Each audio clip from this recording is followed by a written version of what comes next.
শাশুড়ির বাপে জল তবে মরবে তোমার পতি, শাশুড়ির বাপে জল তবে মরবে তোমার পতি। শোনো রে বদিনমণি তোমায় আমি জানি, স্তুতি পাঠের গলা ভাবে শোনো মরবাণী। শাশুড়ি নামক যারা বাসে যেন আখি তারা, স্বামী সোহাগ করে সদা।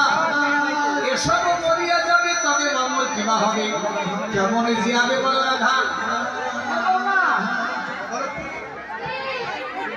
সময় বেশি লাগে না, আমি আসছি না পুরোহিত নাই, একজন তো আছে শেষ করে গেছি বাড়ি খাওয়া শুরু করছে।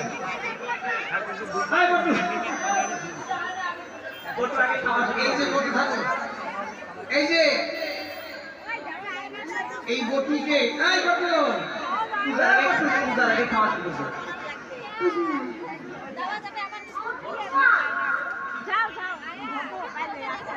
মুখের মধ্যে সন্দেহ দিচ্ছে। এবার বলছে বটিকে দিয়ে হবে না, কথার বেলায় কটু, খাওয়ার বেলায় কটু। আরেকজন পুরোহিত আছে গর্গমনের শিষ্য, আর করো না দেবী আনুভব অবশ্য। আরে তারে দেখি মনের খুশি এলায় মাথার কেশ, রসিক নাগর রসের সাগর ঘরে রামমোহন বেশ।